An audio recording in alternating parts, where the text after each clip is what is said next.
আপনি মেডিকেল সায়েন্সের কাউকে এটা মনে হয় না বোঝাতে পারবেন জাদু বলেও কিছু আছে। আপনি দেখবেন সব টেস্ট করেছেন, আপনি আপনার সুগার টেস্ট করেছেন, মানে ব্লাডের যত টেস্ট আছে করেছেন, আপনি ইসিজি করছেন, যা আছে ইটিটি করছেন, সব করছেন, কোনো রোগ ধরা পড়ে না, কিন্তু আপনি অসুস্থ। এমন বহু মানুষ সমাজে আছে, এখনো আছে, মেয়েদের মধ্যে অনেকে আছে, ছেলেদের মধ্যে অনেকে আছে। ঠিক আছে, পরে আমি কিছু বলছি যে কি কি এটার প্রতিকার হতে পারে এবং কি কি কাজ করলে এগুলোতে ইফেক্টেড হয় মানুষ আর কি, এবং কোন কোন কাজগুলো করলে আমরা বেঁচে থাকতে পারবো ইনশাআল্লাহ। তো আগে এটা বলে নেই, এইগুলো কিন্তু আমাদের সমাজে ছড়িয়ে যাচ্ছে দিন দিন, এবং আগের চাইতে এটার পরিমাণ কিন্তু অনেক বেশি, অনেক বেশি। কিন্তু এগুলো আপনি কিন্তু মেডিকেল সায়েন্স দিয়ে এগুলো সমাধান করতে পারবেন না। সর্বোচ্চ আপনাকে তারা 3টার জায়গায় 4টা প্রশ্ন করলে আপনাকে একটা অ্যান্টি ডিপ্রেশন ওষুধ দিয়ে দিবে, খান আর ঘুমান। আপনি বেশি কথা বলতেছেন মানে আপনার সাইকোলজিক্যাল কোনো সমস্যা আছে, আপনি রিল্যাক্স করেন, রেস্ট করেন, ঘুমান।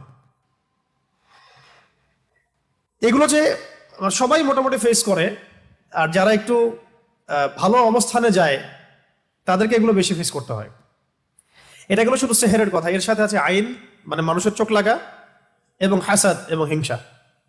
3টা শব্দ বললাম, সেহের, আইন, হাসাদ। সেহের, আইন, হাসাদ। সেহের তো সেহের বুঝলেন, জাদু। আইন মানে মানুষের বদনজর। হ্যাঁ, এই যে অপলক দৃষ্টিতে তাকায় থাকেন, এটাতেও ক্ষতি আছে, এটাতেও ক্ষতি থাকতে পারে। ফেসবুকে, অনলাইনে, ছবিতে, ভিডিওতে মানুষের তো ভাইরাল হওয়ার ধান্দা বেশি আর কি। এর মধ্যে যে কত ক্ষতি আছে এটা তো আমরা বুঝতে পারি না।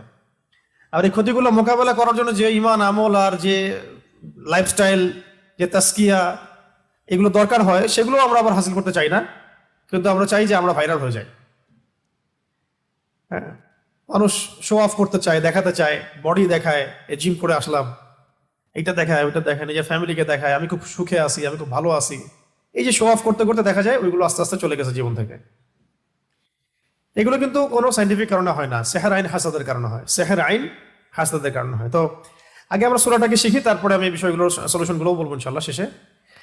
এখন এবার নবী সাল্লাল্লাহু আলাইহি ওয়াসাল্লাম তাকেও ক্ষমা করে দিলেন, এবং তখন সাহাবীদেরকে তিনি বললেন যে আজকে রাতে আমার উপরে এমন 2টা সূরা নাজিল হয়েছে, এই সূরা 2টা তাওরাত, জাবুর, ইনজিল কোথাও নাই, এরকম সূরা মিসাল নাই। তারপরে আরেকজন সাহাবী বলেছেন ঝড় হচ্ছিল, একদিন ঝড়ের মধ্যে আমরা নবী সাল্লাল্লাহু আলাইহি ওয়াসাল্লামকে হারাই ফেললাম, তিনি কোথায়? তো তারা একটু শঙ্কিত বোধ করলেন, আমাদের নবীজি কোথায় চলে গেলেন। একটু পরে তিনি এসে বললেন যে আমার আমার আমার কাছে এমন 2টা সূরা আল্লাহ রাব্বুল আলামিন নাজিল করেছেন যে এই সূরা 2টা যদি কেউ পাঠ করে, মানে সকাল সন্ধ্যায় নিয়মিত পাঠ করে, ইনশাআল্লাহ তাকে আল্লাহ পাক সব ধরনের ক্ষতি থেকে হেফাজত করবেন, কামা ক্বালা আলাইহিস সালাম। এরকম কাছাকাছি একটা অর্থ আছে।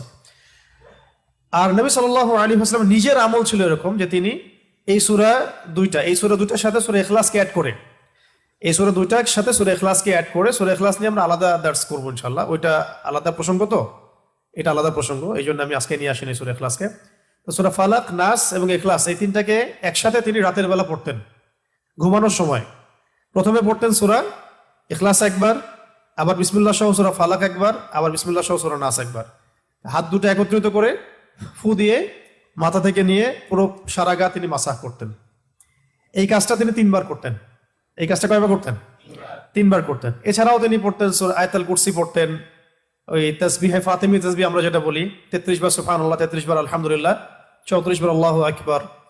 সূরা মুলক পড়ার কথা এসেছে, এবং সূরা বাকারার শেষের আয়াতগুলো, সূরা আল ইমরানের শেষের আয়াতগুলো, এগুলো রাতের বেলার আমল। এগুলো নবী সাল্লাল্লাহু আলাইহি ওয়াসাল্লামের নিয়মিত আমল ছিল। এছাড়াও প্রত্যেক দিন সকালে, মানে বাদ ফজর, এবং সন্ধ্যায় বাদ মাগরিব, অনেকে বাদ আসরও বলেন, দুটো ঠিক আছে, বাদ ফজর বা বাদ আসর বা বাদ মাগরিব, আপনার সুবিধা অনুযায়ী 3বার করে সূরা ফালাক, সূরা নাস, সূরা ইখলাস। আগে সূরা ইখলাস, তারপর সূরা ফালাক, তারপরে নাস। এভাবে 3বার করে পড়লে ইনশাআল্লাহ তাআলা, ইনশাআল্লাহ আযজা ওয়া জাল, ওই ব্যক্তিকে এই ধরনের কোনো সেহের, কোনো আইন, কোনো হাসাদ, কোনো ক্ষতি করতে পারবেন ইনশাআল্লাহ। কোনো অবস্থায় যখন কোনো কাজ হচ্ছিল না, তখনই তারা এই অস্ত্র বেছে নেয়, দূর থেকে জাদু করা, হ্যাঁ, তন্ত্রমন্ত্র দিয়ে জাদু করা, যাতে সাপও মরে লাঠিও না ভাঙে। অনেকটা এমন বিষয় যে আপনার শত্রুকে আপনি চিনতেও পারবেন না, কিন্তু আপনি ক্ষতিগ্রস্ত হচ্ছেন। এবং সম্পত্তি নিয়ে ক্যাচাল, তারপরে পারিবারিক ক্যাচাল, কিন্তু সামনাসামনি আপনার সাথে লড়ার মতো তার সেই কলিজা নাই, কিন্তু পিছন থেকে কিন্তু আপনাকে জাদু করলে বা সেহের আইন হাসাতে গেলে তখন আপনি ক্ষতিগ্রস্ত হচ্ছেন, আপনি চিনতেও পারছেন না কে আপনার ক্ষতি করছে। এটা তো অদৃশ্যের জগৎ, আপনি দেখতে পাচ্ছেন না। ঠিক আছে, এখানে প্রাসঙ্গিক একটা কথা বলে দিই, যারা এই কাজগুলো করে তারা একটা পরম্পরা মেনটেন করে এই কাজগুলো করে। কারণ ইবলিসের হায়াত অনেক লম্বা, সে পৃথিবীর ইতিহাস জানে কখন কোথায় কি হয়েছে। সে ভবিষ্যৎ হয়তো জানে না, অতীত সে জানে যে কখন কোথায় কি হয়েছে। ইবলিসের বহু অনুসারী আছে এবং এগুলো সবাই জিন, এগুলো সবাই কি জিন। আমাদের একজন স্কলারকে দেখলাম সেদিন, শোনেন এটা আবার অন্যভাবে নিয়েন না কথাটা, আমাদের একজন স্কলারকে আমরা দেখলাম যে উনি কোন একটা বয়ানে বলছেন, আমি নাম মেনশন করছি না, যে আমি যে বয়ান করছি আমার বয়ানের মধ্যে অনেক জিন শ্রোতাও আছে, উনি বললেন এক জায়গায়। তো দেখলাম অনলাইনে খুব ট্রল করলো তাকে নিয়ে কয়েকজন, এই দেখো কি বলতেছে, উদ্ভট কথা। কিন্তু তিনি যা বলেছেন এটা সত্য হতেই পারে, দার্সে জিন বসতেও পারে, মসজিদে নামাজে জিনরা নামাজ পড়তেই পারে। রাসূলুল্লাহ সাল্লাল্লাহু আলাইহি ওয়াসাল্লাম তায়েফ থেকে যখন তাকে তাড়িয়ে দেওয়া হয়েছে, নির্মমভাবে নির্যাতন করা হয়েছে, কারনুল মঞ্জিল নামক জায়গায় তিনি নামাজ পড়ছিলেন, জিনরা তার তেলাওয়াত শুনে ইসলাম কবুল করেছে। তো এখন ভালো জিন আছে না, ভালো জিনও আছে, অনেক জিন আছে আপনাকে মহব্বত করতে পারে কি ভাই অনেক জিন আছে আপনাকে মহব্বতও করতে পারে। মহব্বত মানে ওই অর্থে না, ভালো অর্থেই। তারা তাদের মধ্যে, তারা তো উম্মতে মুহাম্মাদের অংশ, এবং এই কোরআন এই শরিয়া তাদের জন্যও নাকি, এই কোরআন তাদের জন্য না। তো তাদের মধ্যে যেমন ভালো জিনও আছে, ঠিক তেমনি খারাপ জিনও আছে, খারাপদের সংখ্যাই বেশি। ওই খারাপ জিনগুলো ওই সিলসিলা মেনটেন করে জাদুবিদ্যা, যত তন্ত্র মন্ত্র এবং যা উপকরণ এগুলো প্রোভাইড করে এমন কিছু মানুষের কাছে, যে মানুষগুলো জাদুবিদ্যার চর্চা করে। মনে রাখবেন, জাদু কখনো জিনের সাহায্য ছাড়া করা সম্ভব না, জাদু কখনো জিনের সাহায্য ছাড়া করা সম্ভব না। তন্ত্রমন্ত্র দিয়ে তারা জিনকে তাবে করে, বশ করে, এবং সেই জিনের ইবাদত করা তারা শুরু করে, জিনের জন্য নজর করে, জিনের জন্য মানত করে, জিনের জন্য পশু কুরবানি করে, জিনকে সেজদা করে, মানে জিনকে পাওয়ার চেষ্টা করে তারা। এবং জিনদেরকে আল্লাহ পাক কিছু ক্ষমতা দিয়েছেন, যে ক্ষমতাগুলো একটু এক্সট্রাঅর্ডিনারি আমাদের চাইতে। তো এইগুলোকে কাজে লাগিয়ে বেসিক্যালি এই জাদুগুলো করা হয়। বিচ্ছেদের জাদুর পিছনে একটা জিন থাকতে পারে, কারো দেখা গেল যে মানে সুস্বাস্থ্য নষ্ট করার জাদু করা হতে পারে। হ্যাঁ, কারো দেখা যেতে পারে এরকম যে এমন কোনো জাদু করা হয়েছে যে তার যেন সম্পদ ধ্বংস হয়ে যায়, তার বাচ্চা যেন ক্ষতিগ্রস্ত হয়, তার জানের জন্য কোনো ক্ষতি হয়, এরকম জাদু করা হতে পারে। এইগুলো প্রত্যেকটা জাদুর ক্ষেত্রেই জিনদের কি থাকে, সক্রিয় ভূমিকা থাকে। শুধুমাত্র কবিরাজ জাদু করতে পারে না। আবার এই জাদু কাটার জন্য যদি আবার কেউ কবিরাজের কাছে যায়, তাহলে সে আবার তাকে এমন একটা প্যাচের মধ্যে ফেলবে যে সে আর এই মানে গোলক ধাঁধা থেকে বের হতে পারবে না। তখন একজনকে দ্বারা আরেকজনকে তারা দমানোর চেষ্টা করে, একজনকে দ্বারা আরেকজন জিনকে থামানোর চেষ্টা করে, কিন্তু এই পুরো ফিতনাটাকে মোকাবেলা করতে পারে শুধুমাত্র কোরআনের আয়াত এবং রাসূল সাল্লাল্লাহু আলাইহি ওয়াসাল্লামের শেখানো আমল এবং রুকিয়া এবং সহি মাসনুন তরিকাগুলো। বাকি তরিকাগুলোতে গেলেই সে শিরকে লিপ্ত হয়ে যেতে পারে, বেদাতে লিপ্ত হতে পারে, কুফরিতে লিপ্ত হতে পারে, অথবা হারামে তো লিপ্ত হবে নিশ্চিত, এবং আল্লাহর সাথে শিরক হয়ে যেতে পারে। তাই এটা একটা রোগের মতো, এটা কি একটা রোগের মতো। রোগ হলে যেমন আমরা মেডিসিন নেই, আল্লাহর কাছে দোয়া করি, শেফার চেষ্টা করি, ঠিক এইরকমই কেউ যদি সেহের আইন হাসাদে আক্রান্ত হয়ে যান, আল্লাহ না করুন, আল্লাহ পাক আমাকে আপনাদের সবাইকে হেফাজত করেন, সেক্ষেত্রে এই মাসনুন তরিকাগুলোর মধ্য দিয়ে যেতে হবে। রাসূল সাল্লাল্লাহু আলাইহি ওয়াসাল্লামের ইন্তেকালের সময় তিনি বলছিলেন যে আমার মনে হচ্ছে যে আমার এই যে মানে শরীরের যে আমরা বলি না ভেইন বা রক, এইগুলো মনে হচ্ছে ছিন্ন ভিন্ন হয়ে যাচ্ছে, মানে মনে হচ্ছে আমাকে এমন বিস্ময় করা হয়েছে আর কি, যে আমার রগগুলো ছিন্ন ভিন্ন হয়ে যাচ্ছে। এটা হচ্ছে ওই খায়বার যুদ্ধে নবী সাল্লাল্লাহু আলাইহি ওয়াসাল্লাম যখন জিতলেন, মানে জয়লাভ করলেন, তখন মহিলা গোশতের মধ্যে বিষ মিশিয়ে দিয়েছিলেন নবীজিকে খেতে।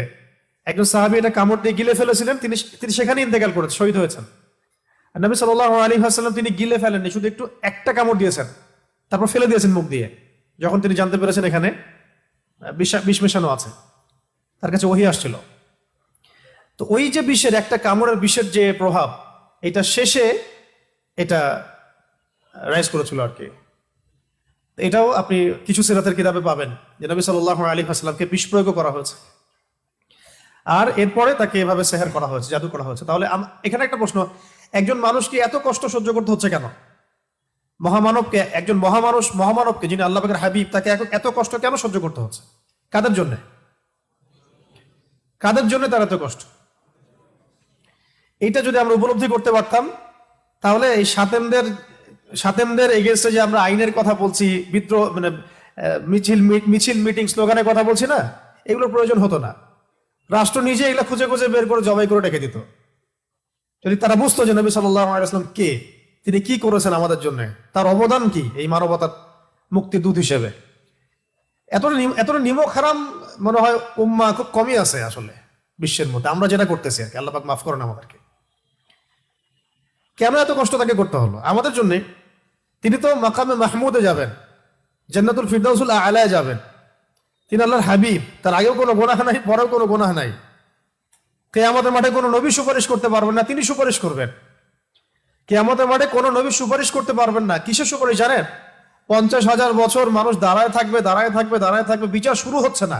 আল্লাহ পাক এত নারাজ সেদিন, বিচারটা শুরু করার কথা কেউ বলতেই পারবেন আল্লাহকে। আল্লাহ বিচারটা অন্তত শুরু করেন। দাঁড়ায় থাকতে থাকতে আমাদের অবস্থা খারাপ, প্রত্যেক মানুষেরই অবস্থা হয়ে যাবে, মানে ইল্লা মাশাআল্লাহ। তখন প্রত্যেক নবী রিফিউজ করবেন, আমি পারবো না। আদম আলাইহিস সালাম বলবেন না আমি না, নূহের কাছে যাও। নূহ আলাইহিস সালাম বলবেন না আমি না, ইব্রাহিম আলাইহিস সালামের কাছে যাও। এভাবে একে একে করতে করতে রাসূল সাল্লাল্লাহু আলাইহি ওয়াসাল্লাম পর্যন্ত আসবেন যখন, তিনি বলবেন যে আমি সুপারিশ করবো, আজকের এই সুপারিশ আমার জন্য। তাও মানুষ দেখবে যে রাসূল সাল্লাল্লাহু আলাইহি ওয়াসাল্লামকে সুপারিশ করানোর জন্য বোরাক নিয়ে আসা হচ্ছে উপর থেকে, আসমান থেকে। জিবরাইল আলাইহিস সালাম আসছেন, তিনি সেখানে উঠছেন, উপরে নিয়ে যাওয়া হবে। মানুষ দেখতে পারবে একটা বিশাল অট্টালিকার সামনে, আসমান এবং জমিনের মাঝখানে। এইটা হচ্ছে মাকামে মাহমুদ। এখানে গিয়ে রাসূল সাল্লাল্লাহু আলাইহি ওয়াসাল্লাম সিজদায় পড়ে যাবেন। কত বছর সিজদায় চলে যাবে আল্লাহ ভালো জানেন। এবং তিনি তখন এমন কিছু তাসবিহ পড়বেন, এমন কিছু প্রশংসা করবেন, যেটা আজ পর্যন্ত কেউ আল্লাহ পাকের শানে করে নাই। আল্লাহ পাক তাকে সেটা শিখাই দিবেন, তখন ইনস্ট্যান্ট শিখাই দিবেন। তারপরে তিনি বলবেন, ওঠো আমার হাবিব, তুমি চাও কি চাবা চাও, তোমার দোয়া কবুল করা হবে, তোমার সুপারিশ কবুল করা হবে। তিনি তখন বলবেন, আল্লাহ বিচারটা অন্তত আগে বিচারটা অন্তত শুরু করেন। তো আমরা আসলে সত্যি কথা বলতে আমরা চিনতেই পারি নাই যে আমরা কার উম্মাহ। আফসোসের শেষ নাই, মানে বলতে থাকলে প্রসঙ্গ অন্যদিকে চলে যাচ্ছে। তো আফসোসের শেষ নাই। আপনি খেয়াল করে দেখবেন যে পিছনে লা ইলাহা ইল্লাল্লাহ মুহাম্মাদুর রাসূলুল্লাহ কালিমা লিখে মানুষ কালিমার সাথে কুফরি করতেছে।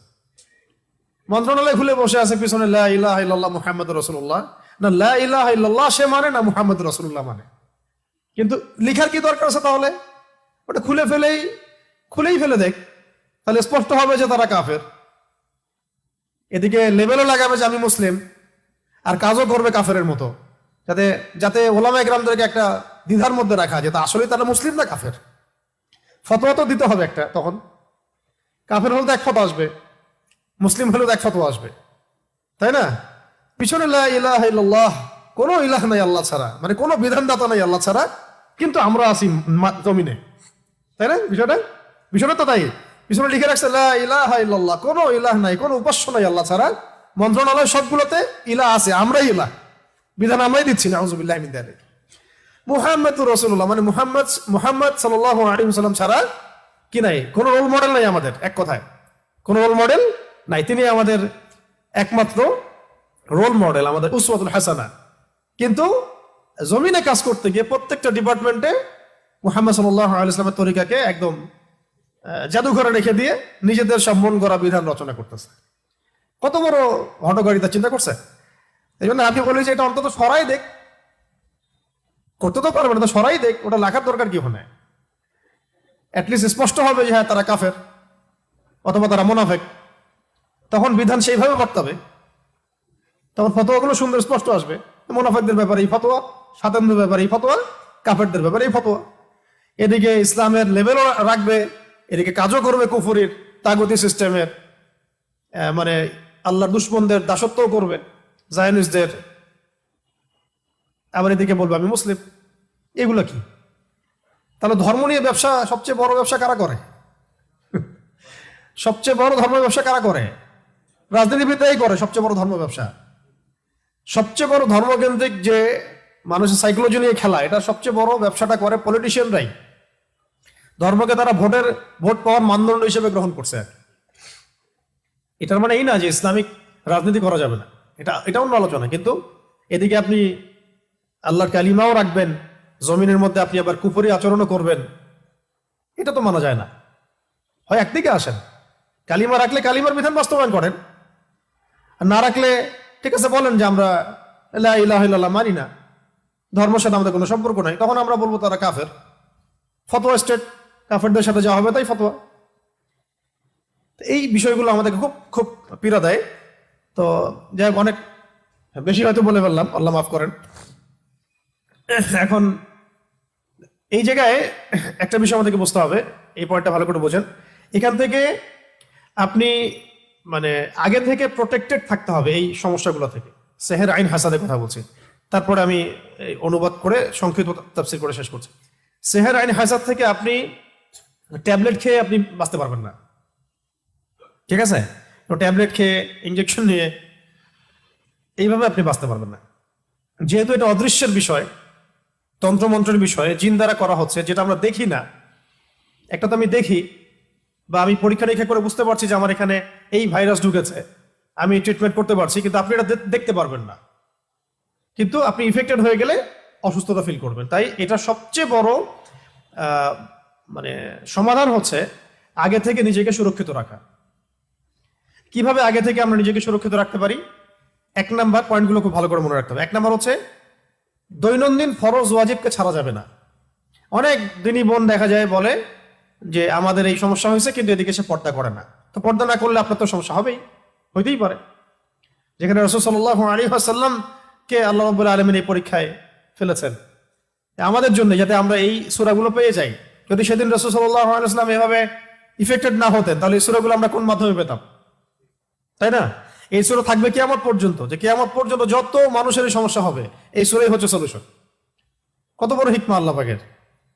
আল্লাহ পাক তার প্রিয় মানুষদেরকে কষ্ট দিয়ে আমাদের কত বড় উপকার করেছেন, তাই না?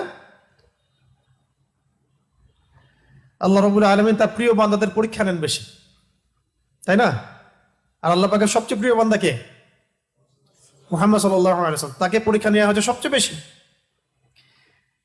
কেন নেওয়া হয়েছে? আমাদের জন্য, যাতে আমরা এগুলো পাই। তিনি তো জান্নাতুল ফিরদৌসে যাচ্ছেন।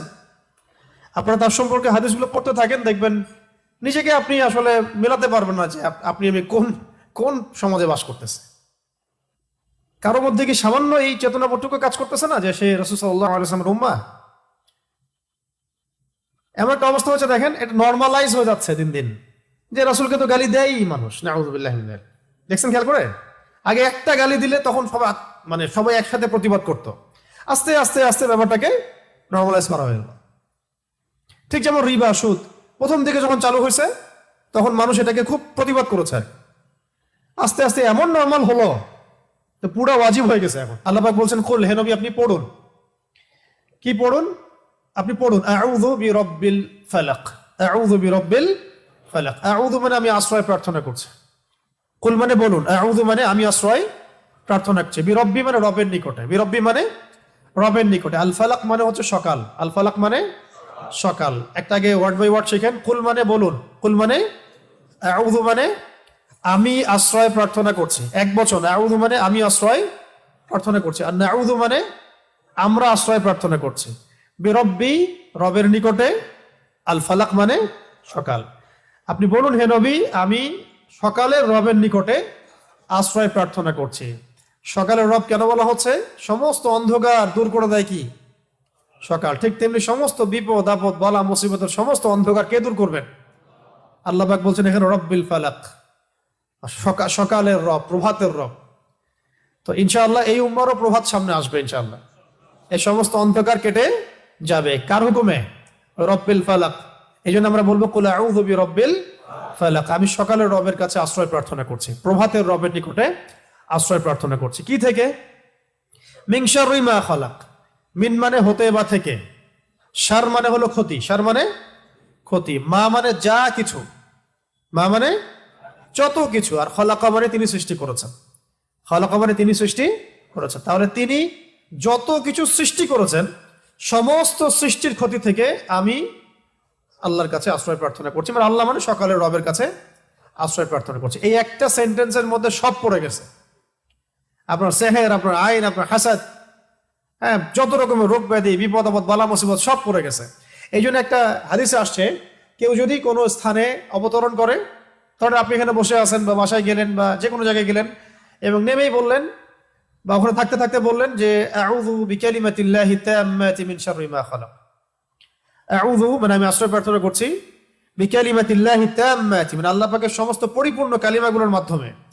আল্লাহ পাকের যত পরিপূর্ণ কালিমাগুলো আছে, বাক্যগুলো আছে, এগুলোর সংখ্যা কত হবে আমরা তো জানি না, ইনফিনিটিভ। কত কালিমা আল্লাহ পাকের আছে, আছে না? আমরা তো জানিও না, জানি অল্প কিছু। এই সমস্ত কালিমাগুলোর মাধ্যমে আমি আল্লাহর কাছে আশ্রয় প্রার্থনা করছি মিন শাররি মা খালাক, তিনি যা কিছু সৃষ্টি করেছেন সব কিছুর ক্ষতি থেকে। মানুষের ক্ষতি, জিনের ক্ষতি, ঠিক আছে, তারপরে জালেম বাদশার ক্ষতি, ঠিক আছে, রাতের অন্ধকারের ক্ষতি, জাদুর ক্ষতি, সেহের, আইন, হাসাদের ক্ষতি, জটিল রোগ ব্যাধির ক্ষতি, মহামারীর ক্ষতি, কত ক্ষতি হিসাব করা যাবে, শেষ করা যাবে? যত রকম ক্ষতি আছে সমস্ত ক্ষতি থেকে আমি আল্লাহর কাছে আশ্রয় প্রার্থনা করছি। এটা যদি কেউ পড়ে, কোনো জায়গায় পড়ে, রাসূল সাল্লাল্লাহু আলাইহি ওয়াসাল্লাম বলছেন ওখান থেকে যাওয়ার আগ পর্যন্ত কোনো কিছু তাকে কোনো ক্ষতি করতে পারবে না ইনশাআল্লাহ। আকস্মিক তার কোনো বিপদ আপদ হবে না ইনশাআল্লাহ। ঠিক আছে, এই দোয়াটা মুখস্থ করবেন, আউযু বিকালিমাতিল্লাহি তাম্মাতি মিন শাররি মা খালাক। আউযু বিকালিমাতিল্লাহি তাম্মাতি মিন শাররি মা খালাক। অনেক স্ট্রং একটা দোয়া, সকালে 3 বার পড়তে পারেন, সন্ধ্যায় 3 বার পড়তে পারেন, এছাড়াও যখন ইচ্ছা তখন পড়তে পারেন। অনেকে বাচ্চাদের ব্যাপারে আমাদের কাছে বলেন দোয়া করেন হুজুর, ঝাড়ফুঁক দেন, ঠিক আছে, আপনি নিজেই করবেন। আউযু বিকালিমাতিল্লাহি তাম্মাতি না বলে বলবেন উঈযুকা। যদি আপনার একটা ছেলে হয় তাহলে বলবেন উঈযুকা, যদি একটা মেয়ে হয় তাহলে বলবেন উঈযুকি, আর যদি একটা ছেলে একটা মেয়ে হয় বলবেন উঈযুকুমা, আর যদি অনেকগুলো বাচ্চাকে একসাথে ঝাড়ফুঁক করতে চান বলবেন উঈযুকুম। 4টা ক্ষেত্র বললাম, ঠিক আছে। একটা ছেলে হলে কি বলবেন উঈযুকা বিকালিমাতিল্লাহি তাম্মাতি মিন শাররি মা খালাক, দিয়ে ফু দিয়ে দিবেন। একটা মেয়ে আছে আপনার, একজন মেয়ে আসছে, বলবেন উঈযুকি বিকালিমাতিল্লাহি তাম্মাতি মিন শাররি মা খালাক। একটা ছেলে একটা মেয়ে বসে আছে আপনার, বলুন উঈযুকুমা বিকালিমাতিল্লাহি তাম্মাতি মিন শাররি মা খালাক, ফু দিয়ে দিবেন। ইমাম হাসান এবং হুসাইন রাদিয়াল্লাহু আনহুমা তারা নবী সাল্লাল্লাহু আলাইহি ওয়াসাল্লামের কাছে আসতেন, খেলাধুলা করতেন, ঘাড়ে উঠতেন, পায়ে বসতেন, কোলে বসতেন, তিনি আদর করে বলতেন উঈযুকুমা বিকালিমাতিল্লাহি তাম্মাতি মিন শাররি মা খালাক, ফু দিয়ে দিতেন। এগুলো মাসনুন তরিকা। এগুলো করলে বাচ্চা দেখবেন যে ভালো আছে, সুস্থ আছে, ভালো আছে, নিরাপদে আছে, আল্লাহ পাক ফেরেশতা দিয়ে হেফাজত করবেন ইনশাআল্লাহ। ঠিক আছে, এখন এটা একটা, আরো দোয়া আছে, অনেক দোয়া আছে, ওইগুলো এক বৈঠকে বললে মনে রাখতে পারবেন না। এই যে একটা কিতাব আছে হিসনুল মুসলিম, এটা বাসায় রাখতে পারেন। আর একটা আছে হিসনে হাসিন, হিসনে হাসিন, এটাও সুন্দর, মাশাআল্লাহ, চমৎকার, এটা রাখতে পারেন। এগুলোর মধ্য দিয়ে এগুলো শিখতে পারবেন ইনশাআল্লাহ। তো আমরা শিখলাম যে কুল আউযু বিরাব্বিল ফালাক মানে বলুন হে নবী আমি আশ্রয় প্রার্থনা করছি প্রভাতের রবের কাছে, মিন শাররি মা খালাক, সমস্ত তিনি যা কিছু সৃষ্টি করেছেন তার সমস্ত কিছুর ক্ষতি থেকে। তিনি যা সৃষ্টি করেছেন তার সমস্ত কিছুর ক্ষতি থেকে আমি আশ্রয় প্রার্থনা করছি। আচ্ছা, তারপরে আল্লাহ পাক বলছেন ওয়া মিন শাররি গাসিকিন ইযা ওয়াকাব, মুখস্থ আছে তো নাকি? ওয়া মিন শাররি গাসিকিন ইযা ওয়াকাব, ওয়া মানে এবং, ওয়া মানে এবং, মিন মানে হতে বা থেকে, শার মানে কি ক্ষতি, শার মানে ক্ষতি। একজন ভলান্টিয়ারকে ডাক, শার মানে ক্ষতি। আবার বলছি, কোথায় ছিলাম?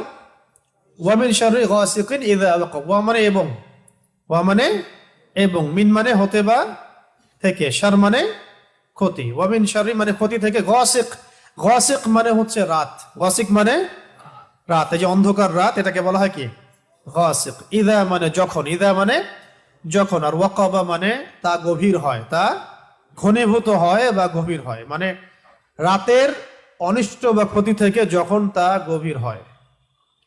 তাহলে প্রথমে আশ্রয় চাওয়া হলো সমস্ত সৃষ্টি থেকে, তারপরে আশ্রয় চাওয়া হচ্ছে স্পেশালি সমস্ত সৃষ্টির মধ্যে স্পেশালি রাতের ক্ষতি থেকে যখন সেটা গভীর হয়, তার মানে বুঝতে পারলাম যে রাতের মধ্যে অনেক ক্ষতি আছে। রাতের মধ্যে কি আছে? এমন অনেক ক্ষতি আছে যেগুলো আমরা দেখি না। একটা হাদিসে নবীজি বলেছেন সাল্লাল্লাহু আলাইহি ওয়াসাল্লাম যে রাতের বেলা এমন অনেক মাখলুক ঘোরাফেরা করে যেগুলোকে তোমরা দেখতে পারো না। একটা হাদিসে আসছে তোমরা সন্তানদেরকে সন্ধ্যাবেলায় ছেড়ে দিও না, যখন যদি ছাড়তেই হয় তাহলে সন্ধ্যা যখন হয়ে যাবে একবারে পরিপূর্ণরূপে তারপরে ছেড়ো। কেন বলা হচ্ছে এগুলো? আবার বলা হচ্ছে গভীর রাতে তোমরা এই একাকী এদিক ওদিকে যে আমরা যে ভবঘুরে হয়ে ঘোরাফেরা করি এগুলো করতে নিষেধ করা হচ্ছে হাদিসে। কারণ কি? কারণ রাতের বেলা এমন অনেক লোক ঘোরাফেরা করে যেগুলোকে আমরা দেখতে পারি না।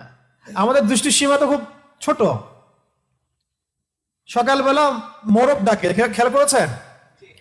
কেন ডাকে জানেন? সে ফেরেশতা দেখতে পারে। একটা মোরগ একজন ফেরেশতাকে, মালাককে দেখতে পারেন, সম্মানিত ফেরেশতাকে দেখতে পারেন, আমরা দেখতে পারি না। ওই জন্য তখন পড়তে হয় আল্লাহুম্মা ইন্নী আসআলুকা মিন ফাদলিকা, আল্লাহুম্মা ইন্নী আসআলুকা মিন ফাদলিকা। আবার দেখো রাতের বেলা কুকুর চিল্লাচিল্লি করে বেশি। রাতের বেলা কি করে? কুকুর চিল্লাচিল্লি করে বেশি। রাত কুকুরের ডাক শুনলে আমাদেরকে পড়তে হবে আউযু বিল্লাহি মিনাশ শাইতানির রাজিম। কারণ কুকুর দেখতে পারে জিন শয়তান। কুকুরের দৃষ্টি আমাদের দৃষ্টির চেয়ে এখানে প্রপার, সে দেখতে পারে জিন শয়তান, আমরা দেখতে পারি না। একটা মোরগ দেখতে পারে ফেরেশতাকে, আমরা দেখতে পারি না। তা আমাদের দৃষ্টি খুবই দুর্বল। আমরা আবার এই দৃষ্টি নিয়ে ফেরাউন বলেছিল যে আল্লাহকে দেখতে চাই, নাউযুবিল্লাহ, তাই না? আস্তাগফিরুল্লাহ। তো এখন কথা হচ্ছে যে রাতের মধ্যে ক্ষতি আছে। এই জন্য রাতের বেলা, এখন তো রাত দিন হয়ে গেছে, দিন রাত হয়ে গেছে, এই কারণে রাতের বেলা যারা দুনিয়াবি কারণে বা ফাহেসা কাজে ব্যস্ত থাকেন, একটা তো দিনই এলেম চর্চা করা, রাত জেগে ইবাদত করা, সেটা তো আলাদা বিষয়, সেটা অনেক বেশি ফজিলতেরও। রাত জেগে ইলম চর্চা করা ফজিলতের। একটু ঘুমাবে, একটু ইলম চর্চা করবে, একটু নামাজ পড়বে, এটা তো অনেক ভালো, এটা দরবেশওয়ালা কাজ। কিন্তু অনেকে দেখা যায় টিভি দেখে, মুভি দেখে, গান শুনে, হ্যাঁ কনসার্ট করে, এখানে ওখানে বন্ধুদের সাথে আড্ডা মেরে, বাইক চালায়, রাতের বেলা এদিক ওদিকে ঘুরে বেড়ায়, হ্যাং আউট করে, এভাবে সময় নষ্ট করে রাতে। তাদের ক্ষেত্রে এই সেহের আইন হাসাদ হয়ে যায়, এর সম্ভাবনা একদম 90%। তারা জিন্দার আক্রান্ত হয়ে যেতে পারে, সেহের হয়ে যেতে পারে, আইন হয়ে যেতে পারে, হাসাদ হয়ে যেতে পারে, আরো অনেক বড় বড় সমস্যা হয়ে যেতে পারে। রাতের এই ক্ষতি থেকে আমাদেরকে বাঁচার জন্য অবশ্যই কি করতে হবে? এই সূরা ফালাক, নাস, ইখলাস এগুলো অবশ্যই চর্চা করতে হবে, এবং রাতের বেলা এভাবে বাইরে ঘোরাফেরা করা যাবে না। যদি দিনই কোনো বিষয় হয় সেটা আলাদা বিষয়। দুনিয়াবি কোনো আজে বাজে বিষয়, দুনিয়াবি আজে বাজে কোনো বিষয়ে রাত্রি জাগরণ করাটা ঠিক হবে না। আল্লাহ পাক আমাদেরকে বোঝার তৌফিক দান। তো রাতের বেলা অনেক ক্ষতি আছে, এই ক্ষতিগুলো থেকে আল্লাহ পাক আমাদেরকে হেফাজত করেন, আমিন। 4 নম্বর আয়াতে আল্লাহ পাক বলেছেন ওয়ামিন, এটা ভালো করে বুঝেন, ওয়ামিন শাররিন নাফাসাতি ফিল উকাদ, ওয়ামিন শাররিন, এটা আয়াতটা ভালো করে পড়বেন, ওয়ামিন শাররিন নাফাসাতি ফিল উকাদ। অনেকে নাফাসাত পড়ে ফেলেন, সিন নাই এখানে, সা আছে। ওয়ামিন শাররিন নাফাসাতি ফিল উকাদ, ওয়া মানে এবং, মিন মানে হতে বা থেকে, আর শার মানে তো ক্ষতি। নাফাসাত শব্দটা হচ্ছে স্ত্রীবাচকের বহুবচন, স্ত্রীবাচক শব্দের বহুবচন। এটা দ্বারা বোঝানো হচ্ছে যে জাদু করেনি মহিলা, জাদু করেনি নারীদের কথা বলা হচ্ছে, জাদু করেনি নারীদের কথা বলা হচ্ছে। এটা কিন্তু প্রমাণিত যে এই বিষয়গুলোতে নারীরা বেশি অগ্রগামী হয়। খুব সতর্ক, নারীদের ফিতনা কিন্তু মারাত্মক। ইন্না কাইদাকুন্না আযীম, আল্লাহ পাক বলেছেন তোমাদের ষড়যন্ত্র কিন্তু মহান, মহান মানে বিশাল, মারাত্মক। তো এখনো গ্রামে গঞ্জে বিভিন্ন জায়গায় আপনি দেখবেন যে নারীরা এগুলোর সাথে বেশি সম্পৃক্ত হয়ে যাচ্ছে, জাদু চর্চা করছে ইত্যাদি ইত্যাদি। তা আগে থেকে এটা ছিল। আল্লাহ পাক এখানে মুআন্নাস শব্দ প্রয়োগ করেছেন যে গ্রন্থিতে, ওকদ, ওকদ মানে হচ্ছে গ্রন্থি, গিট, রশি বা দড়ির গিট। তাহলে আয়াতের অর্থ হচ্ছে যে গ্রন্থিতে ফুৎকার দানকারী, মানে ফু দেয়, যে ফু দেওয়া, গ্রন্থিতে মানে গিটে ফুৎকার দানকারিনী নারীদের অনিষ্ট থেকে। বোঝানো হচ্ছে এমন জাদু করেনি মহিলাদেরকে যারা গিটের মধ্যে ফু দিয়ে দিয়ে জাদু করে, বুঝতে পারছি? এমন নারীদের অনিষ্ট থেকে আল্লাহ পাক আমাদেরকে আশ্রয় যেতে বলছেন যারা গিটের মধ্যে ফু দিয়ে দিয়ে দিয়ে জাদু করে। ঠিক নবী সাল্লাল্লাহু আলাইহি ওয়াসাল্লামের ক্ষেত্রে কি হয়েছিল? এই 11টা গিট দেওয়া হয়েছিল, চুলে 11টা গিট দেওয়া হয়েছিল। এই চুলের কথা বলতে গিয়ে একটা কথা মাথায় আসছিল, তখন ভুলে গেছিলাম। এই যেখানে সেখানে সেলুনে যে চুল কাটি আমরা, এইগুলো তো একটু ঝুঁকি আছে। মানে চুলগুলো কখন কোথায় কি হচ্ছে, আপনার কোন দুষ্পর আপনার চুল নিয়ে চলে যাবে, আপনি তো টের পাচ্ছেন না। ব্যাপারটা বুঝতে পারছেন? তো এর বড় বড় ওলামা একরাম যারা আমি আগে দেখেছি, শুনেছি, যে তারা কিন্তু বাসায় চুল কাটতেন এবং চুল মাটিতে পুঁতে ফেলতেন, কাউকে দিতেন না, দেখতে দিতেন না। কে জানে আবার শত্রুতা করে কেউ যদি চুল নিয়ে চলে যায়, আপনার শত্রু ডানে বামে থাকতে পারে, আপনি তো বুঝতে পারবেন না। তো যাই হোক, এত বেশি আবার ভয়ের কিছু নাই, কিন্তু ব্যাপারটা কনসিয়াসনেস থাকা দরকার যে চুল মেয়েরাও যেখানে সেখানে ফেলে দিচ্ছে। জাদু চুল দিয়ে করা যায় আর কি, করেও সাধারণত। চুল দিয়ে করলে মাথায় ইফেক্ট হবে। আবার অনেক সময় দেখা যায়, আমরা দেখেছি যে মেয়েরা চুল বিক্রি করতেছে। গ্রামাঞ্চলে দেখবেন, খেয়াল করে চুলগুলো কালেক্ট করে বিক্রি করে তারা, আবার পরচুলা বানায় সেগুলো দিয়ে। মারাত্মক, এগুলো ডেঞ্জারাস কাজ আর কি, যে কোনো সময় ক্ষতিগ্রস্ত হয়ে যেতে পারে। তো এখানে বোঝানো হচ্ছে যে এই গ্রন্থিতে ফুৎকার দানকারিনী মহিলাদের অনিষ্ট থেকে আমি আশ্রয় প্রার্থনা করছি। ঠিক আছে? আর শেষের আয়াতে বলা হচ্ছে ওয়ামিন শাররি হাসিদিন ইযা হাসাদ। ওয়া মানে এবং, মিন মানে হতে, আগে জানলেন। শার মানে কি? ক্ষতি। হাসিদ মানে হিংসুক। হাসিদ মানে হিংসুক, মানে যে হিংসা করে। ইসমে ফাইল এটা, যে হিংসা করে। ইদা মানে যখন, হাসাদা মানে সে হিংসা করে। মানে হিংসুকের অনিষ্ট থেকে যখন সে হিংসা করে, হিংসুকের অনিষ্ট থেকে যখন সে হিংসা করে। হিংসা ঈর্ষা কিন্তু এক না। যেমন একজনের মাশাআল্লাহ সম্পত্তি আছে, আপনি আকাঙ্ক্ষা করছেন যে আমারও যদি হতো, আমিও আল্লাহর পথে দান করতাম। এটা ঈর্ষা করা, এটা বৈধ জায়েজ। কিন্তু আপনি এভাবে যদি চিন্তা করেন যে ওর সম্পদ ধ্বংস হয়ে যাক, ওর এই মানে অবস্থান ধ্বংস হয়ে যাক, আল্লাহ পাক তাকে বড় করতেছেন কেন, তার গা জ্বলতেছে, সে কিভাবে বড় হয়ে গেল, গা জ্বলতেছে, এগুলো যে হিংসা, এটা তো নিজে বোঝাই যায়, নিজের বিবেকই বলে দেয় যে সে হিংসা করছে কিনা। হিংসা করার সাথে সাথে নুন নষ্ট হয়ে যায়। হিংসার আগুন বলে না, হিংসার অনল বলে না কথা একটা, ঈর্ষার অনল, হিংসার অনল। আসলে ব্যাপারটা অনলই, আগুনই। হাদিসের মধ্যে হচ্ছে, যদি কোনো ব্যক্তি হিংসা করে, একজন ব্যক্তি কাউকে হিংসা করে, তাহলে তার নেক আমলগুলো ধ্বংস হয়ে যায়, ঠিক যেইভাবে আগুন কাঠকে খেয়ে ফেলে। আগুন যেভাবে কাঠকে খেয়ে ফেলে, এইভাবে হিংসা নেক আমলকে খেয়ে ফেলে। তাই যখন কেউ হিংসা যদি কেউ করে ফেলি, আল্লাহ না করুক, আমাদেরকে আল্লাহ পাক এখান থেকে হেফাজত করেন, যদি কেউ করে ফেলে, আপনি নিজেই বুঝতে পারবেন যে আপনার ভিতরটা জ্বলতেছে। এটা কিসের আগুনে জ্বলতেছে? হিংসার আগুনে জ্বলতেছে। এবং এই জ্বলা থেকে দাড়ি টুপিওয়ালা মানুষটাও বাদ নাই। ঠিক আছে? কোনো কোনো ক্ষেত্রে অগ্রগামী হইতে পারে, বেশি জ্বলে। অনেকের বেশি জ্বলে না, বেশি জ্বলে। তো হিংসা থেকে বাঁচতে হবে। আরেকটা হচ্ছে, যদি কেউ আপনাকে হিংসা করে, আপনি হিংসা করেন না কাউকে, কিন্তু অন্যরা আপনাকে হিংসা করতেছে, এটার জন্য আপনি কখনোই গুনাহগার না। কিন্তু এই যে হিংসা আপনাকে করতেছে মানুষ, এটারও ইফেক্ট আপনার উপর আসতে পারে যদি আপনি প্রোটেক্টেড না থাকেন। কারণ এটা একটা আগুন, যে জ্বলবে তাকেও তো জ্বালাবেই, আশেপাশে দাঁড়ায় থাকলে সেও জ্বলবে, তার উপরে আগুনের তাপ গিয়ে পড়বে। অতএব ওই আগুনের তাপ থেকে বাঁচার জন্য ঢাল লাগবে। কি লাগবে? এই ঢাল বা সুরক্ষাই হচ্ছে আমাদের এই সূরাগুলা, দোয়াগুলা, আমাদের আজকারগুলা, আমাদের নামাজ, আমাদের তিলাওয়াত, এগুলো হচ্ছে আমাদের প্রোটেকশন। তাহলে এই হলো মূলত সূরা ফালাকের 5টা আয়াতের অর্থ। এই 5টা আয়াতে আমরা জানতে পারলাম যে আল্লাহ পাক আমাদেরকে বলেছেন, মানে নবীকে বলেছেন, মানে আমাদেরকে বলেছেন যে বলো আমি আশ্রয় প্রার্থনা করছি সকালে রবের নিকটে।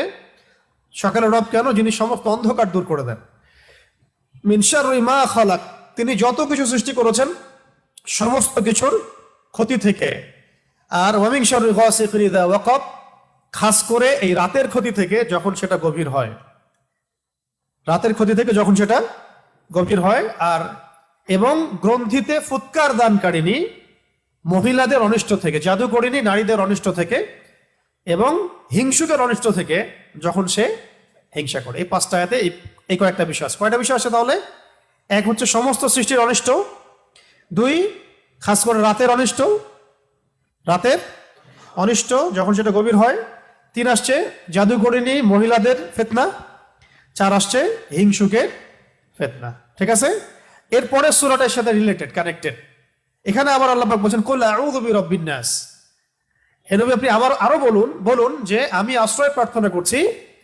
আপনি বলুন আমি আশ্রয় প্রার্থনা করছি কার কাছে?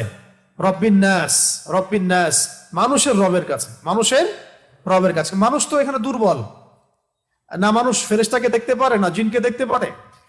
এই যে প্রথমে যে ক্ষতিগুলা, না আমরা অন্ধকার রাতের ক্ষতি দেখতে পারি, না জিনকে দেখতে পারি, না সেহের দেখতে পারি, না হিংসা দেখতে পারি, দেখতে পারি?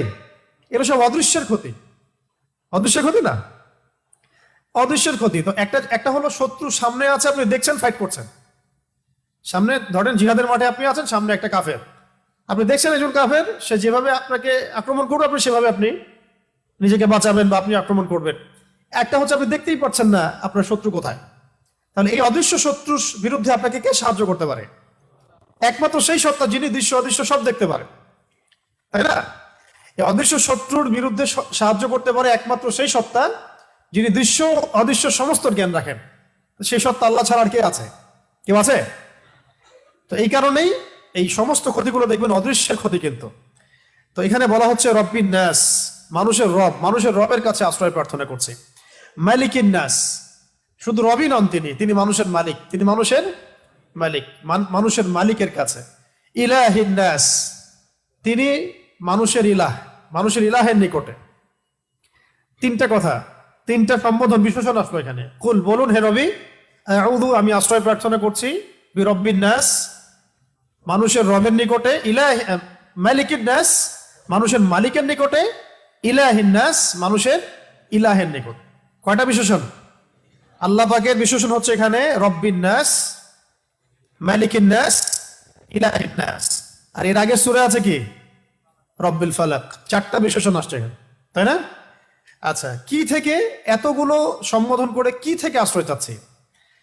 আগে তো একটা সম্বোধন করা হয়েছে, আউযু বিরব্বিল ফালাক, একটা বিশেষণ বলে বাকি চারটা থেকে আশ্রয় প্রার্থনা করা হয়েছে। এখন তিনটা বিশেষণ আসলো এখানে। তিনটা বিশেষণ আসা মানে একটা শক্তিশালী শত্রু আমার পিছনে আছে, যার থেকে আমরা আশ্রয় চাচ্ছি। সেটা কি? সেটা হলো মিন শাররিল ওয়াসওয়াসিল খান্নাস। মিন শাররিল ওয়াসওয়াসিল খান্নাস, এইটা যার মধ্যে, এই রোগ যার মধ্যে আছে, বা এটা যাকে ধরেছে, তার আর কোনো রোগের দরকার নেই। এই ক্ষতি যাকে গ্রাস করেছে বা করছে, আল্লাহ না করুক, আল্লাহ হেফাজত করেন, তার আর কোনো রোগের দরকার নেই, কোনো সমস্যার দরকার নেই। এই সমস্যাই কাফি তার জীবন ধ্বংস করার জন্য। সেটা কি? মিন শাররি, অনিষ্ট থেকে, আর ওয়াসওয়াস, কুমন্ত্রণা দাতার, কুমন্ত্রণা দাতার, ওয়াসওয়াসা দাতার, আল খান্নাস মানে আত্মগোপনকারী, আত্মগোপনকারী, কুমন্ত্রণা দাতার ক্ষতি থেকে, আত্মগোপনকারী, কুমন্ত্রণা দাতার ক্ষতি থেকে। যে আত্মগোপনকারী মানে নিজেকে সে গোপন করতে পারে, আপনি দেখতে পারবেন না। কুমন্ত্রণা দাতা মানে সে আপনার অন্তরের মধ্যে সবসময় প্রভাব বিস্তার করতে পারে, আপনার এর উপর কোনো কন্ট্রোল নাই। ঠিক আছে?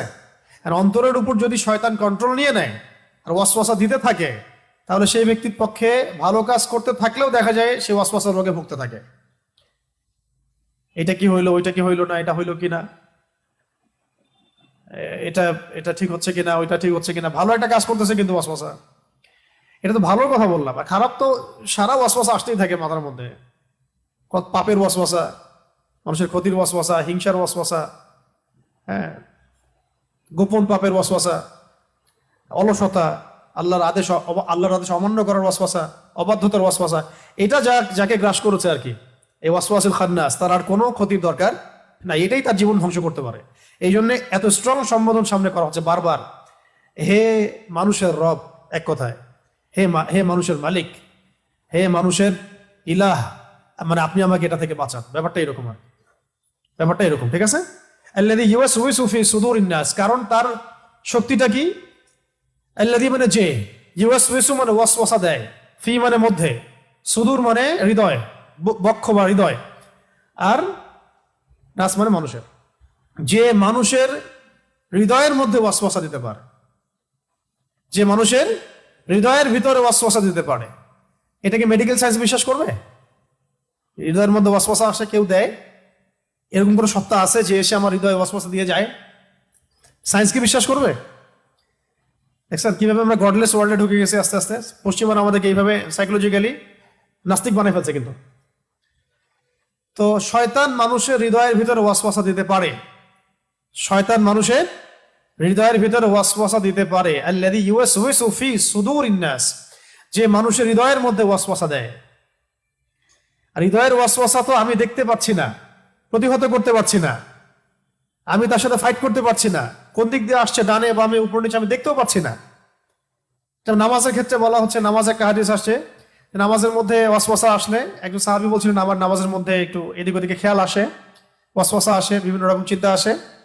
নবীজি বললেন যে আউযু বিল্লাহিস সামিউল আলিম মিনাশ শাইতানির রাজিম পরে বাম দিকে 3 বার এভাবে থুতু ফেলার ভান করো। থুতু ফেলার দরকার নেই আবার মুসল্লির গায়ে, তখন আবার মুসল্লি নামাজ শেষ করে আপনাকে ধরবে, এমন এমনি ভান করা আর কি। ঠিক আছে, তো এটা করতে করতে ওই রোগটা চলে যায়। এমনিতেও যদি কারো ওয়াসওয়াসা রোগ থাকে, আউযু বিল্লাহিস সামিউল আলিম মিনাশ শাইতানির রাজিম পড়তে থাকলে এটা চলে যাবে। কারণ এটা এমন একটা সত্তার পক্ষ থেকে আসতেছে যাকে আমি দেখতে পাচ্ছি না। নিজেকে সে আত্মগোপন করতে পারে, লুকিয়ে ফেলতে পারে, সে আমাকে দেখতে পারে, আমি তাকে দেখতে পারি না। ঠিক আছে, সে জিন শয়তান আমাদেরকে নজর করতে পারে, আমরা দেখতে পারি না। এই জন্য এমন একজন সত্তার কাছে, রবের কাছে আমি আশ্রয় নিচ্ছি যিনি তাকে দেখতে পারেন এবং এই ক্ষতি থেকে আমাকে বাঁচাতে পারেন। আল্লাযী ইউওয়াসওয়িসু ফি সুদুরিন নাস, মানুষের হৃদয়ে যে ওয়াসওয়াসা দেয়, মিনাল জিন্নাতি ওয়ান নাস, মিনাল জিন্নাতি ওয়ান নাস। মিন মানে হতে, জিন্নাত মানে কি, জিন্নাত মানে জিন জাতি, আর নাস মানে মানুষের। তাহলে মানুষের মধ্য থেকে এবং জিনের মধ্য থেকে, মানুষের মধ্য থেকে এবং জিনের মধ্য থেকে। তো জিন নিয়ে তো অনেক কথা বললাম, মানুষের মধ্য থেকে কিভাবে ওয়াসওয়াসা দিতে পারে, এটারও অনেক প্রমাণ আমাদের সামনে আশপাশে আসবে। চলতে ফিরতেই বুঝতে পারবেন যে আপনি ভালো কাজ করতে যাচ্ছেন, দিনের পথে চলতে যাচ্ছেন, জিন যতটা না আপনাকে বাধা দিবে, মানুষ শয়তান আরো বেশি বাধা দিবে। মিনাল জিন্নাতি ওয়ান নাস, শয়তান কয় প্রকার তাহলে? জিন শয়তান আছে, আবার মানুষ শয়তান আছে। কখনো কখনো মানুষ শয়তান মানে জিন শয়তানকে দমন করা সহজ, কখনো কখনো জিন শয়তানকে দমন করাটা সহজ। আয়াতুল কুরসি পড়েন, জিন শয়তান পালা চলে যাবে। কিন্তু আয়াতুল কুরসি আপনি পড়েন, মানুষ শয়তান পালাবে না। ঠিক আছে, তো মানুষ শয়তানকে দমন করাটা একটু কঠিন। তো শয়তান 2 প্রকার, মাথা রাখতে হবে, জিন শয়তান, মানুষ শয়তান। উভয় শয়তানের পক্ষ থেকে আল্লাহ, উভয় শয়তানের মানে ক্ষতি থেকে আমি আল্লাহ পাকের কাছে আশ্রয় প্রার্থনা করছি। তো এই সূরার মধ্যে কতগুলো বিষয় আসছে? প্রথমে 4টা বিষয়, তারপরে আবার কয়টা বিষয়? হ্যাঁ, 2টা বা 3টা বিষয়, মোট এই 6টা-7টা বিষয় থেকে এই 2টা সূরাতে আশ্রয় চাওয়া হয়েছে, যেগুলো আমরা বাহ্যিক জ্ঞান দিয়ে এগুলোকে আমরা ডিল করতে পারবো না, বা এদের সাথে আমরা ফাইট করতে পারবো না।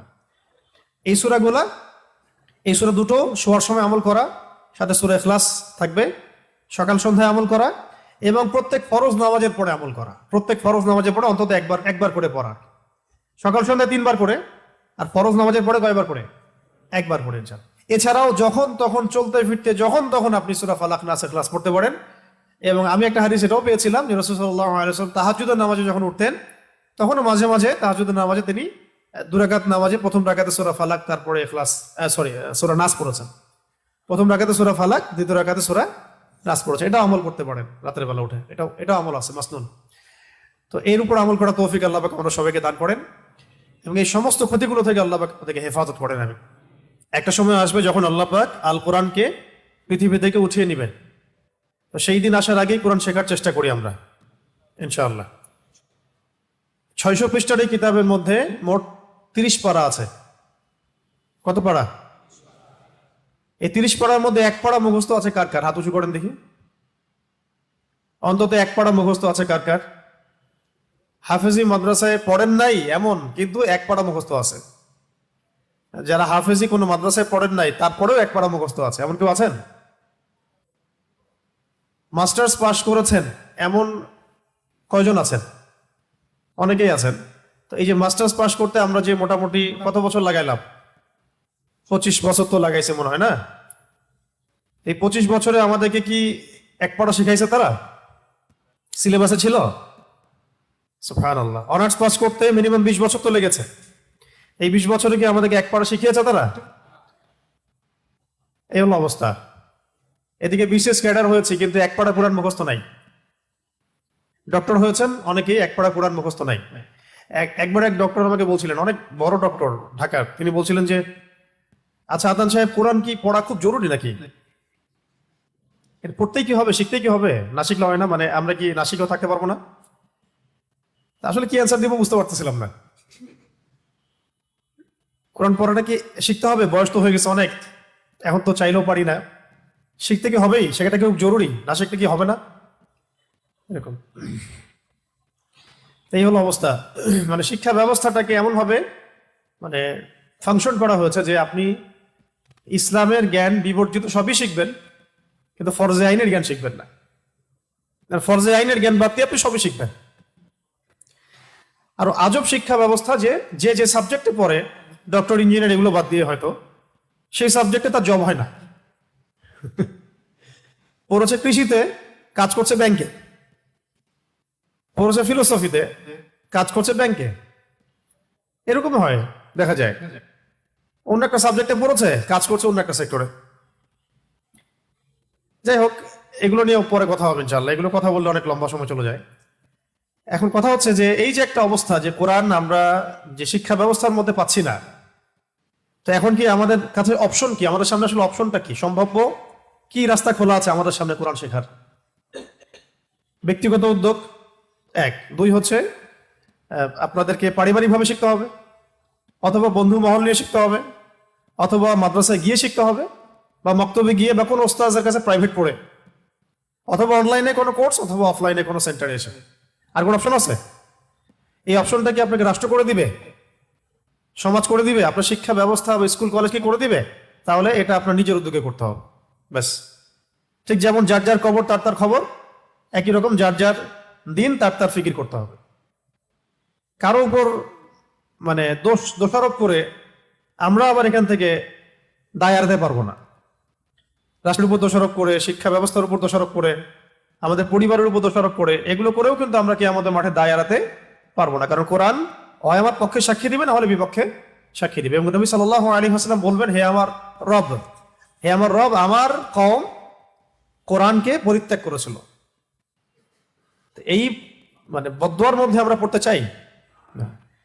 তাহলে শুরু করে দেই, আল্লাহ ভরসা। ইনশাআল্লাহ সামনে রমাদান আসতে বেশি দেরি নাই। রমাদান আসার আগেই যেন কোরআন তেলাওয়াত আপনার শেখা হয়ে যায়, এটা পাক্কা নিয়াত করতে হবে। আর রমাদান মাসে অন্তত এক খতম দিবেন। এভাবে শুরু করুন, আস্তে আস্তে শুরু করেন, তাড়াহুড়া কিছু নাই। অনেক বড় বড় শায়েখ এবং বুজুর্গানে দিন ছিলেন, এখনো আছেন, জীবিত আছেন, যারা 20 বছর সময় নিয়ে আলেম হয়েছেন। মানে জেনারেল থেকে বের হয়ে এসে 20 বছর সময় নিয়ে তারা আলেম হয়েছেন, এবং তাদেরও মাশাআল্লাহ অনেক অনুসারী এবং মুহিব্বিন আছে। তো এটা অসম্ভব কিছু না। আমি আপনাদের সামনে দুইটা অপশন বলি। একটা হলো, হয় একদম জেনারেল থেকে বের হয়ে এসে ক্লাসিক্যাল আলেম হয়ে যাওয়া। এটার জন্য তো অনেক সময়ের ব্যাপার, প্রায় 10 বছর, 15 বছর, 20 বছর লাগতে পারে, কারণ আপনাকে শুরু থেকে শুরু করতে হবে। এটা যদি সম্ভব না হয়, অন্তত পক্ষে তালেবে ইলম হওয়া। তালেবে ইলম মানে জ্ঞানের ছাত্র হওয়া, ইসলামের বেসিক বিষয়গুলো শিখতে থাকা। প্রাতিষ্ঠানিকভাবে শিখতে না পারলে ওস্তাদদের কাছে কাছে গিয়ে গিয়ে গিয়ে শিখতে হবে, একটা একটা করে কিতাব শিখতে হবে। ঠিক আছে? তাহলে শুরুটা হবে কোন কিতাব থেকে? কত পৃষ্ঠা আছে এখানে? কয় পারা আছে? সূরা কয়টা? 114টা। মাক্কি সূরা কয়টা? মাক্কি সূরা, হ্যাঁ 86টা। মাক্কি সূরা কয়টা? গুড, কয়টা? 86টা। মাদানী সূরা কয়টা? 28টা। মাক্কি সূরা কাকে বলে? মাক্কি সূরা মানে ছোট। ও পিছনে গুলো একটু ছোট তাই মনে হয় না? মাক্কি সূরা মানে হচ্ছে হিজরতের আগে যে সূরাগুলো মক্কায় নাজিল হয়েছে, এই সূরাগুলোকে আমরা কি বলি? মাক্কি সূরা বলি। এই মাক্কি সূরাগুলো রাসূল সাল্লাল্লাহু আলাইহি ওয়াসাল্লামের নবুয়তের জীবনের, দাওয়াতের জিন্দেগির প্রথম 13 বছরে নাজিল হয়েছে। প্রথম 13 বছর। এই সূরাগুলোর মধ্যে আপনি দেখবেন বেশিরভাগই তাওহীদ, রিসালাত, আখিরাত। তাওহীদ, রিসালাত এবং আখিরাত, এগুলোকে কেন্দ্র করে সূরাগুলো। সবগুলো সূরা এইগুলোই, বেশিরভাগই এই ধরনের বিষয়গুলো। এবং পূর্বকালীন যে হিস্ট্রিগুলো আছে, এগুলো এই সূরাগুলোর মধ্যে আপনি পাবেন। ঠিক আছে? আর মাদানী সূরাগুলোর মধ্যে কি আছে? মাদানী সূরাগুলোর মধ্যে আছে যত রকম হালাল হারাম, বিধি বিধান, হুদুদ, কিসাস, এই সব কিছু এর মধ্যে আছে। ঠিক আছে? তো আমরা এখনো তো মাক্কি সূরার আমলগুলোই মনে হয় ঠিক মতো করতে পারছি না, তাই না? এখন কিন্তু এই যুক্তি আবার দেওয়া যাবে না যে মাক্কি সূরার আমল যেহেতু হয় নাই, মাদানী সূরার উপর আমল করা যাবে না, এরকম যুক্তি আবার দেওয়া যাবে না। ইসলাম পরিপূর্ণ হয়ে গেছে, দিন পরিপূর্ণ। এখন আমি না পড়লে সেটা আমার ব্যর্থতা, সমাজ না পড়লে সেটা সমাজের ব্যর্থতা, রাষ্ট্র না পড়লে সেটা রাষ্ট্রের ব্যর্থতা, কিন্তু ইসলাম পরিপূর্ণ হয়ে গেছে। এটা আমাদের ব্যর্থতা যে আমরা এখন অনেকেই মাক্কি সূরার উপর আমল করতে পারছি না।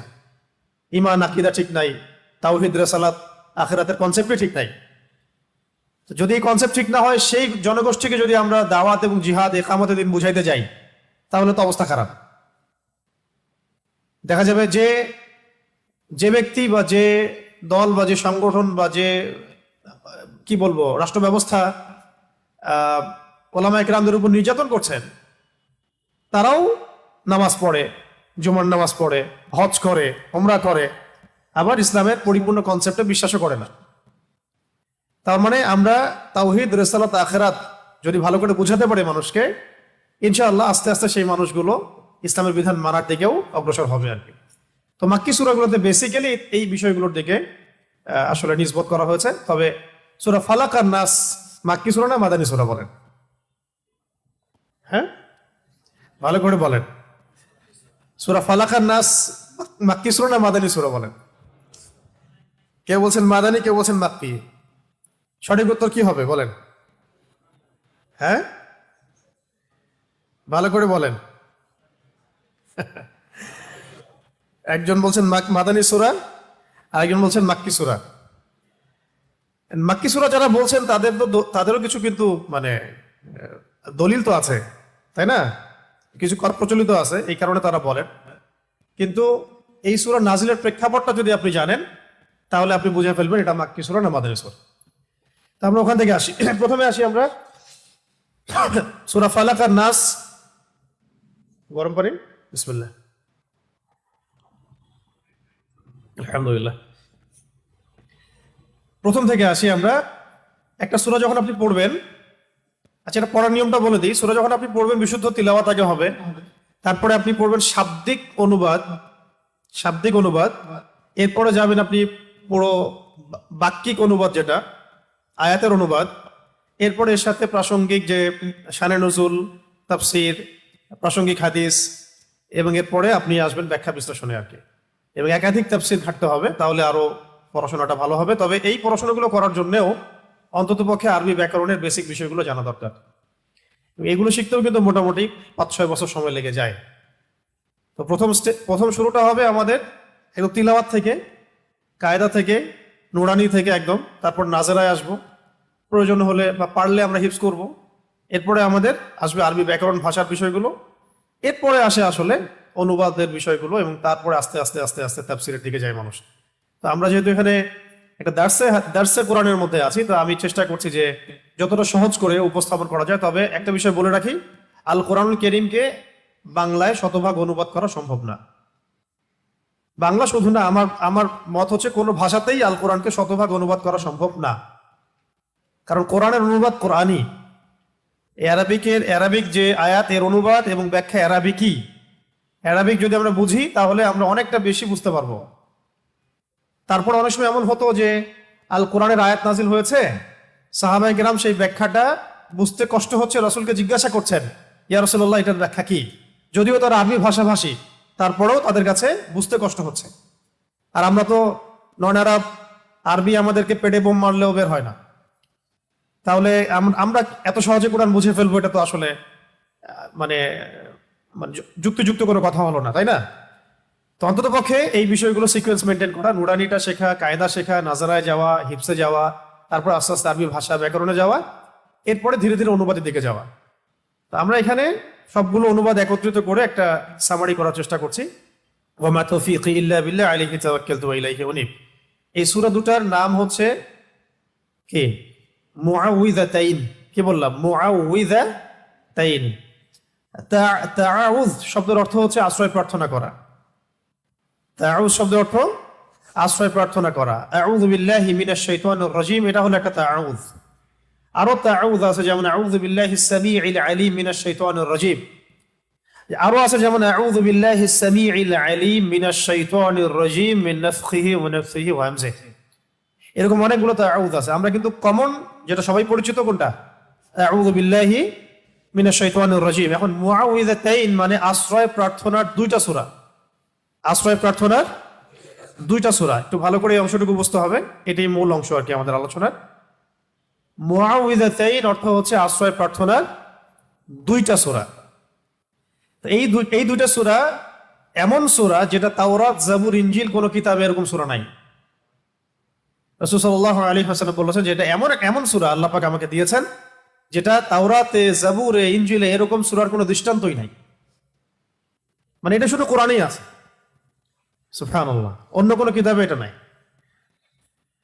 কোরআন এমন একটা কিতাব যেখানে আপনি পুরো আদম আলাইহিস সালাম থেকে শুরু করে একদম কিয়ামত পর্যন্ত হিস্ট্রি পাচ্ছেন।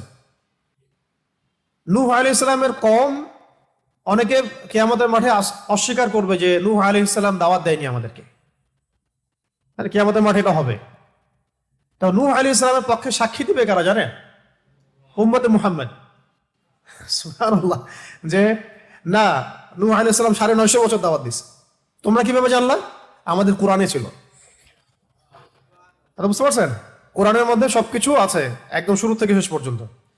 তো এই দুইটা সূরার মতো কোন সূরা তাওরাতেও ছিল না, জাবুরেও ছিল না, ইনজিলও ছিল না। ঘটনা হচ্ছে রাসূলুল্লাহ সাল্লাল্লাহু আলাইহি ওয়াসাল্লামকে একবার একজন বাইরে, সে রূপ ধরে থাকতো যে সে মুসলিম, মুনাফিক, আসলে সে হ্যাঁ লাবিদ, তার নাম হচ্ছে লাবিদ বিন আসাম। লাবিদ বিন, নামগুলো মনে রাখবেন, লাবিদ বিন আসাম। এই ব্যক্তি মদিনায়, এই ব্যক্তি হচ্ছে মদিনার অধিবাসী। তো সে রাসূলুল্লাহ সাল্লাল্লাহু আলাইহি ওয়াসাল্লামের প্রতি শত্রুতা বশত, ইসলামের প্রতি শত্রুতা বশত কারো দ্বারা রাসূলের চুল কালেক্ট করেছিলেন, কয়েকটা চিরুনি থেকে চুল কালেক্ট করেছিলেন, করে সেই চুলগুলোর সাথে আরো ওদের যে তন্ত্র মন্ত্র এগুলো আছে, এগুলো জাদু মন্ত্রগুলো করে রাসূলুল্লাহ সাল্লাল্লাহু আলাইহি ওয়াসাল্লামকে জাদুগ্রস্ত করেছিলেন। আর সাবিত হলো যে জাদু সত্য, সাবিত হলো কি জাদু সত্য, জাদুবিদ্যার চর্চা সত্য, এখনো হয়, আগেও ছিল, হয়তো ভবিষ্যতেও থাকবে, আল্লাহু আ'লাম। শুরু হয়েছিল কোত্থেকে? সুলাইমান আলাইহিস সালামের যুগ থেকে।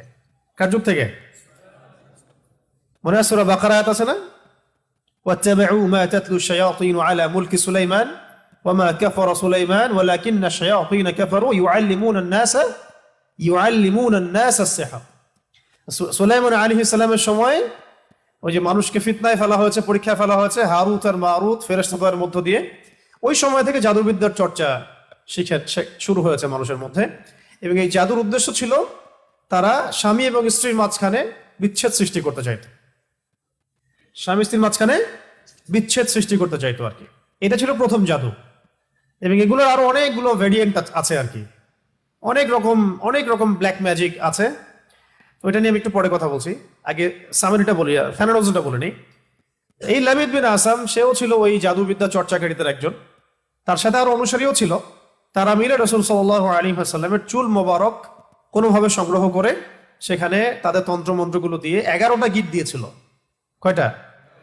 11টা গিট দিয়েছিল। এবং সেই 11টা গিট দিয়ে তার একটা কুয়ার নিচে, মদিনার একটা কুয়ার নিচে, এই একটা খেজুর গাছের ডাল আর অনেক কিছু পেঁচিয়ে, হাড়টার অনেক কিছু পেঁচিয়ে একদম কুয়ার পানির নিচে রেখে তার উপর পাথর চাপা দিয়ে রেখেছে। এতে করে রাসূল সাল্লাল্লাহু আলাইহি ওয়াসাল্লাম কিছুটা অসুস্থ হয়ে গিয়েছিলেন। এবং অসুস্থতাটা এমন ছিল যে তিনি কিছু কিছু বিষয়ে মানে ভুলে যাচ্ছিলেন। যেমন কোনো স্ত্রীর কাছে গিয়েছেন কিন্তু মনে হচ্ছেন যে স্ত্রীর কাছে আমি যাই নাই, আবার কোনো স্ত্রীর কাছে যান নাই কিন্তু মনে হচ্ছে তার কাছে আমি গিয়েছি। এরকম একটু সমস্যা হচ্ছিল আর কি। এবং কিতাবে আসছে যে এই সমস্যাটা 40 দিনের মতো ছিল, আর কোনো কিতাবে আসছে 6 মাসের মতো ছিল। 40 দিন বা 6 মাসের মতো এরকম অসুস্থতাটা ছিল। তো এগুলো থেকে প্রমাণ হচ্ছে যে জাদুবিদ্যা সত্য, এগুলো চর্চা সত্য, এবং এগুলোর প্রভাব মানুষের উপর বিস্তার করতে পারে, ঘটতে পারে। এমনকি আমাদের নবী সাল্লাল্লাহু আলাইহি ওয়াসাল্লামকেও জাদুগ্রস্ত করা হয়েছে। তো এরপরে একদিন রাতে নবী সাল্লাল্লাহু আলাইহি ওয়াসাল্লাম শুয়ে আছেন এবং আল্লাহ রাব্বুল আলামিন তাকে স্বপ্ন দেখাচ্ছেন। এটা হচ্ছে ওহী, নবীদের স্বপ্ন কি? ওহী। স্বপ্নে তিনি দেখছেন যে তিনি শুয়ে আছেন এবং দুইজন ফেরেশতা, তার মাথার কাছে একজন, পায়ের কাছে একজন, এসে দুইজন ফেরেশতা একে অপরের সাথে কথোপকথন করছেন। একজন বলছেন যে রাসূলুল্লাহ কি হয়েছে, আরেকজন অ্যান্সার দিচ্ছেন সাল্লাল্লাহু আলাইহি ওয়াসাল্লাম যে তাকে জাদু করা হয়েছে। আরেকজন বলছেন কে জাদু করেছে, আরেকজন অ্যান্সার করছেন লাবিদ বিন আসাম। কি দিয়ে জাদু করেছে? উত্তর দিচ্ছেন যে চুল দিয়ে। কোথায় আছে জাদুর উপকরণ? আরেকজন অ্যান্সার দিচ্ছেন অমুক কুয়ার নিচে। কুয়ার নামটা আমি আজকে ঘাটতে ঘাটতে পেয়েছিলাম, কুয়ার নামটা বলে দিই। হ্যাঁ, কুয়ার নামটা হচ্ছে জারওয়ান নামক কুয়া। কি নাম? জারওয়ান। এটা মদিনায় আছে, এটা একটা গোত্রের মধ্যে আছে। এই গোত্রটার নামটাও জানা দরকার। এই গোত্রের নাম হচ্ছে, এক মিনিট, হ্যাঁ, এগুলো আমি একটু ঘাটাঘাটি করছিলাম যে গোত্রের নামটা কি, কোন গোত্র এই কাজটা করেছিল।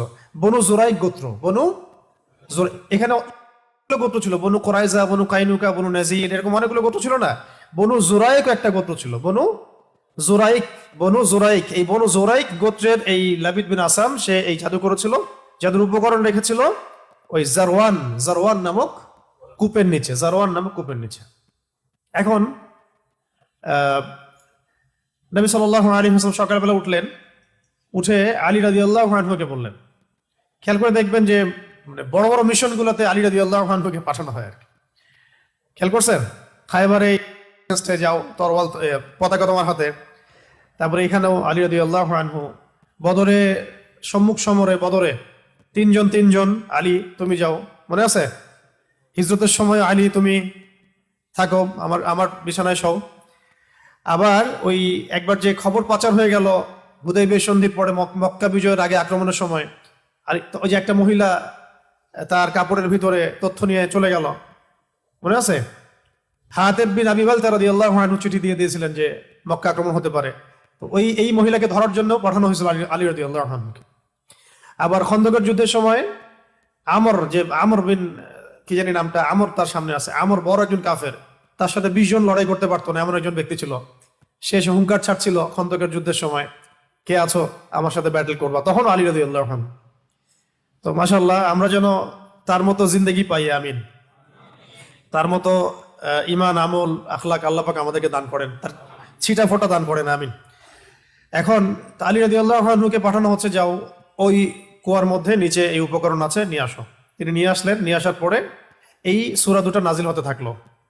তখন জিবরাইল আলাইহিস সালাম সূরা ফালাক এবং নাস নিয়ে আসলেন আল্লাহর পক্ষ থেকে, নাজিল হলো, এবং একটা একটা করে আয়াত তিলাওয়াত করা হচ্ছিল, এবং একটা একটা করে গিট খুলে যাচ্ছিল। এরপরে নবী সাল্লাল্লাহু আলাইহি ওয়াসাল্লাম পরিপূর্ণ সুস্থ বোধ করলেন।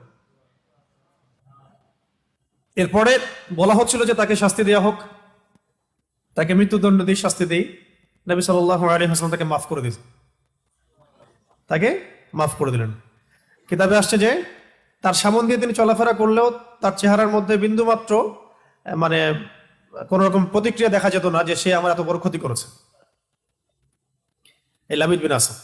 পরবর্তীতে সে মুসলিম হয়েছে কিনা আমি জানি না, এটা আমার জানা নেই। তো এই ছিল শানে নজুল, এই সূরা দুটো নাজিলের। শানে নজুল মানে কি? একটা সূরার একটা আয়াত নাজিলের পিছনের প্রেক্ষাপট। তার মানে আমরা বুঝতে পারলাম যে রাসূল সাল্লাল্লাহু আলাইহি ওয়াসাল্লাম কেউ জাদু করা হয়েছে, তিনিও ইফেক্টেড হয়েছেন। রাসূল যদি ইফেক্টেড হতে পারেন, তাহলে আমরা আবার কি? আমাদের কোনো অবস্থান আছে তার সামনে? এবং প্রমাণ হলো যে এটা সত্য, এবং এটা চর্চা সত্য। কোরআনে বহু আয়াত আছে, হাদিসে বহু দলিল আছে। কিন্তু আপনি কি এই ঘটনাটা, আমি যে শানে নজুলটা বললাম, এই ঘটনাটা কি আপনি এখনকার মেডিকেল সায়েন্সকে বোঝাতে পারবেন? তারা কি এই ঘটনাটা বিশ্বাস করবে? বা সাইন্টিফিক্যালি তারা কি এটাকে প্রমাণিত সাব্যস্ত করবে? আপনাকে বলবে আপনি সেকেলে মানুষ, এখনো কবিরাজ দেখায় বেড়ান, এখনো ওই কালে পড়ে আছেন। তো এখন এটা হচ্ছে একটা মানে ইন্টারনাল ব্লাইন্ডনেস, আমাদের আধ্যাত্মিক অন্ধত্ব আর কি, স্পিরিচুয়াল ব্লাইন্ডনেস। যে এই যুগের মানুষেরা, আমরা যারা এই যুগে বসবাস করি, আমরা আমাদের বাহ্যিক দৃষ্টির বাইরে কিছু বিশ্বাস করতে চাই না।